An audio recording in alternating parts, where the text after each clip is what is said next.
I am Riji, Associate Professor, Department of ECE, Rogani College of Engineering and Technology. Today we are going to discuss about Unit 3, Rain-Induced Attenuation and Interferences. Rain-induced attenuation and interferences.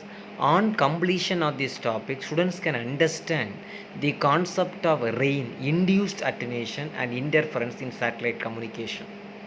Effect of rain. Rainfall causes attenuation of radio waves by scattering and by absorption of energy from the wave. Signal fading, which affect the signal strength, is caused mainly by rainfall. Rain attenuation. Rain attenuation increases with increasing frequency. It is the worst in Ku band than C band. Also, rain attenuation is accomplished by noise generation, and both the attenuation and the noise of affect the satellite circuit performance. Rain attenuation data. Cat Lake, rain attenuation in dB 1% is 0.2, 0.4%, 0.4, 0.1, 1.4. Fort Stevens 0.0, 0.1, 0.4. Kingston 0.4, 0.7, 1.9. London 0.3, 0.5, 1.9. Thunder Bay 0.2, 0.3, 1.3. Toronto 0.2, 0.6, 1.8. From the table, for example, at London, on average throughout the year, the rain attenuation exceeded 0.3 dB for 1% of time. For 99% of the time, attenuation is equal to or less than 0.3 dB. Rainfall depolarization. When rainfall drops fall through the atmosphere, they get flattened in shape and become elliptical. If the wave has some arbitrary polarization, it becomes elliptically polarized due to depolarization.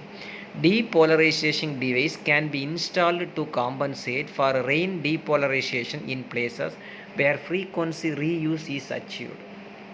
Effect of randomate. Some earth station antennas are operated under cover of a randomate. Rain falling on the hemispheric randomate form a water layer of constant thickness. So this layer introduces losses by absorption and reflection.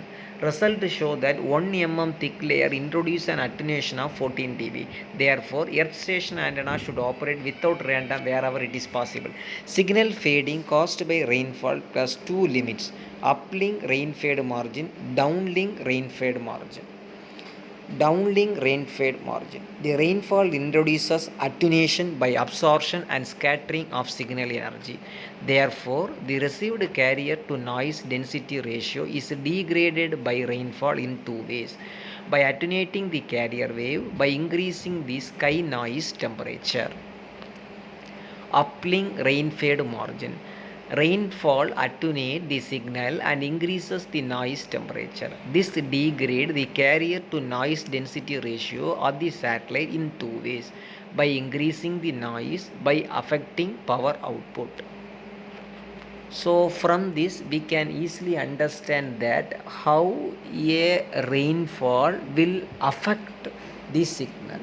So due to signal fading and signal margin, it is affected by the satellite. So the rainfall induced a heavy disadvantages in the normal process.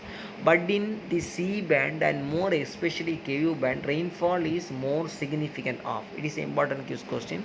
Signal fading, signal spreading, attenuation, none of this. Signal fading is the answer. So why? Because in the C band, the normal band of frequency is very less compared to this K band. So mainly this is because of this signal fading.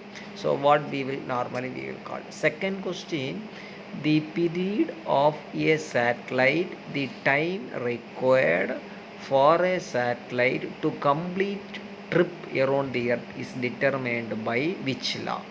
That is Kepler's law, Newton's law, Ohm's law, and none of the law. So it can be determined using Kepler's law.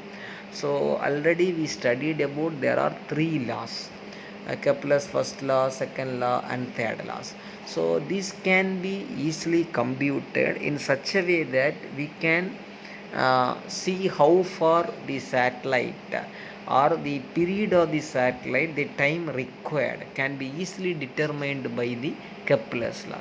So first law is mainly focused on this time requirement.